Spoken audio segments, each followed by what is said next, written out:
আছে খুলি নাথাকো সময় নাই যে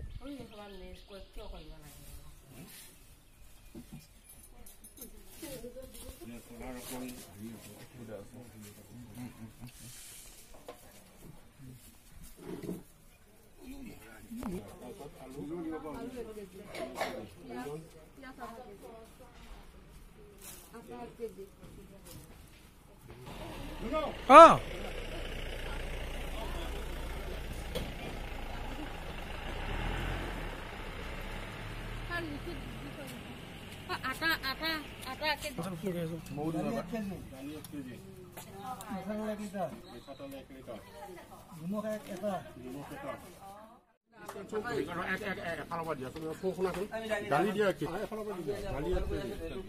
1 কেজি দিয়া চিৰা 1 কেজি দিয়া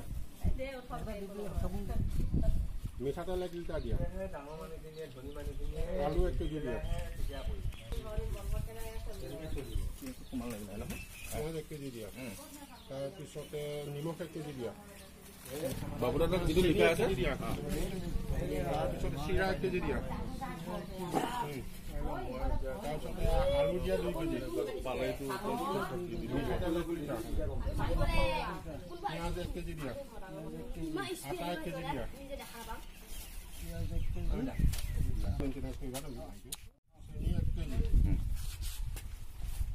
তাৰপিছতে চিৰা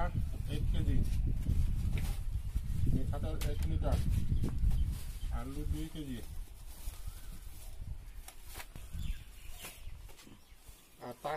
আটা দেচোন এইটো জোখা নাই ন ইয়াৰ পৰা দি দিলে হ'ল নিমখ এটা চাবোন 2টা মই এখন সৰু ব্যৱসায় আৰম্ভ কৰি আছোঁ তাতে মানে মোৰ এটা আজি চিন্তাধাৰণা হৈছে আমাৰ গাঁৱত বহুত গৰীব মানুহ আছে প্ৰায়খিনিকে দিব লাগিছিল কিন্তু মই মোৰ যিটো সমৰ্থতা সেইটোৰ ওপৰতে নিৰ্ভৰ কৰি মই আমাৰ একেবাৰে মানে গৰীব শ্ৰেণী মই আলু 2 কেজি দালি 1 কেজি চিৰা তাৰপিছতে আটা তাৰপিছত আপোনাৰ পিঁয়াজ চাবোন ইত্যাদিকে মই অলপ মানে বিতৰণ কৰিছোঁ আৰু সেইটো কোনো চৰকাৰৰ সাহায্য নহয় মই মোৰ এটা মানে ক্ষমতাৰ ওপৰত নিৰ্ভৰ ৰাখি মই কামখিনি কৰিছোঁ আৰু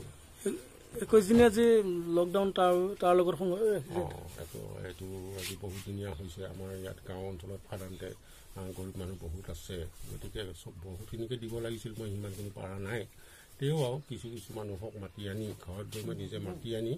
মই মানে এই ব্যৱস্থাটো কৰিছোঁ কি সামগ্ৰী দিছে এতিয়া মই দিছোঁ ধৰি লওক